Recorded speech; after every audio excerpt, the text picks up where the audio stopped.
Assalamualaikum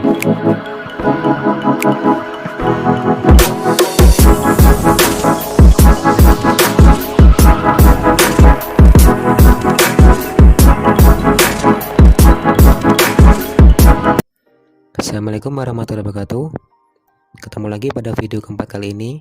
Di sini saya ingin membahas mengenai sensor remote sensing atau pengendalian jauh.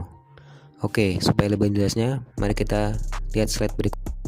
Sensor remote sensing yaitu ada dua sistem sensor.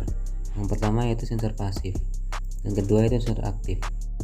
Sensor pasif yaitu tipe sensor yang tidak menyediakan sumber energinya sendiri. Sensor aktif menyediakan sumber energi sendiri untuk menerangi objek.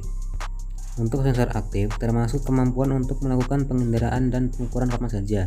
Terlepas dari waktu, kondisi cuaca dan musim, sensor aktif dapat digunakan untuk melakukan dengan panjang gelombang yang tidak terdapat dalam cahaya sinar matahari, seperti gelombang mikro. Sistem pengendaraan dengan sensor aktif juga lebih bisa mengontrol cara menangkap data objek. Namun sensor memerlukan energi dalam jumlah yang cukup besar untuk mengendara target secara memadai. Kebutuhan energi ini akan membuat pengendaraan aktif lebih mahal. Contoh alat pengendaraan sensor aktif adalah radar yang menggunakan gelombang radio untuk memetakan lokasi objek di sekelilingnya. Sementara itu sensor pasif tergantung pada kondisi cahaya, karena pada kondisi gelap, pada malam atau mendung, sensor tidak dapat bekerja dengan baik. Namun sensor pasif lebih hemat dalam penggunaan energi. Contohnya yaitu sensor pasif adalah kamera. Pada slide kedua ini adalah contoh dari sensor. Yang paling atas itu adalah sensor pasif. Itu contoh pada slide Landsat 8. Dia memfoto bumi dan masih tergantung dengan energi matahari. Kalau ada matahari, fotonya itu menjadi bagus. Kalau dari perekaman itu mulai dari jam 10 pagi, jadi saat keadaannya terang. Yang di sampingnya sebelah atas adalah hasil foto menggunakan sensor pasif. Itu adalah contoh dari citra Kuiper. Hasil foto dari sensor pasif itu tergantung pada sinar matahari. Kalau ada awan akan mempengaruhi hasil foto tersebut. Yang sensor pasif yaitu contohnya adalah pesawat udara yang mengangkut sensor lidar.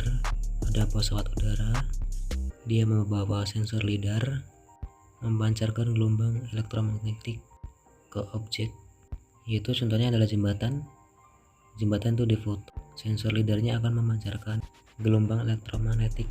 Setelah sampai ke jembatan tadi, itu akan dipantulkan balik ke pesawat tadi yang membawa sensor yang tadi, dan dari situ akan terlihat seperti gambar yang ada di samping bawah.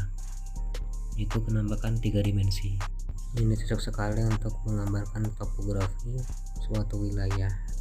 Pada slide ketiga itu adalah warna remote sensing. Apa itu warna remote sensing? Adalah perangkat atau alat atau kendaraan yang digunakan untuk membawa sensor pengendaraan jauh. Yang pertama yaitu satelit. Satelit adalah paling tinggi dengan orbit kurang lebih 200-36 km dari permukaan bumi. Contohnya dari wahana ini adalah yaitu ada sensor citra Landsat, kemudian citra Kuiper, kemudian yaitu ada citra ALOS atau citra NOAA dan sebagainya. Yaitu ada sensor yang dibawa oleh wahana satelit, yaitu berhubungan dengan resolusi temporal. Yang kedua yaitu pesawat yang terbang rendah, itu lebih dari 15 km. Yang ketiga itu pesawat yang terbang rendah 9-15 km.